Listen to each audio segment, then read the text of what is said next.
আসসালামু আলাইকুম everyone, আনাভিয়াস daily কুকিংয়ে আপনাদের স্বাগত।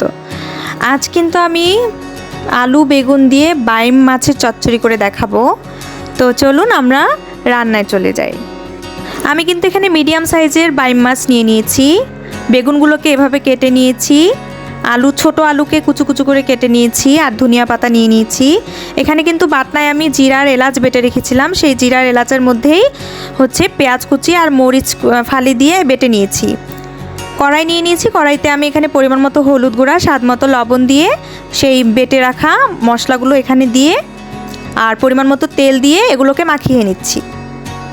মাখানোর পরে এখানে আমি সেই বাইম মাছটাকে দিয়ে ভালোভাবে মাখিয়ে নিচ্ছি। এগুলো ভালোভাবে মাখানো হয়ে গেলে এখন আমি এর মধ্যে সবজিগুলোকে দিয়ে দিব।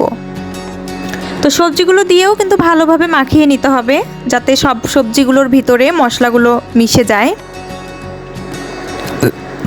এই পর্যায়ে আমি পানি দিয়ে দিব। পানি দিয়ে আমি ঢাকনা দিয়ে চুলায় বসিয়ে দিলাম, বলক ওঠা পর্যন্ত অপেক্ষা করব। তো দেখতেই পাচ্ছেন তরকারিটাতে কিন্তু বলক উঠে এসেছে। এখন আমি একটু নেড়ে দিচ্ছি, একটু নেড়ে দিতে হবে, তা না হলে আবার লেগে যেতে পারে। তো নাড়া দেওয়া হয়ে গেলে আমি আবারও ঢাকনা দিয়ে ঢেকে দিব। তো ঢাকনা দিয়ে ঢেকে দিয়েছিলাম, আবারও ঢাকনা উঠিয়ে আমি নেড়ে দিচ্ছি। এটা পানিটা একদম শুকিয়ে ফেলতে হবে। তো ঢাকনা দিয়ে ঢেকে দিলাম। তো পানিটা কিন্তু প্রায় অনেকটাই শুকিয়ে এসেছে। এ পর্যায়ে আমি ঢাকনা উঠিয়ে আর কিন্তু নেড়ে দিব না, এখন আমি ঝাঁকি দিয়ে এইভাবে একটু একটু করে ঝাঁকি দিয়ে ঢাকনা দিয়ে রেখে দিব। তো এভাবেই কিন্তু চচ্চড়িটাকে মিডিয়াম আঁচে ঝাঁকে দিয়ে দিয়ে রান্না করে নিতে হবে।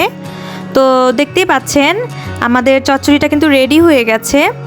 তো এই বাইম মাছের চচ্চড়িটা কিন্তু খেতে অনেক মজার, আপনারা ওইভাবে ট্রাই করবেন। আজকের আমার এই রেসিপিটা আপনাদের কাছে কেমন লাগলো আমাকে কিন্তু অবশ্যই জানাবেন। আর ধৈর্য ধরে আমার রেসিপিটি দেখার জন্য সবাইকে ধন্যবাদ।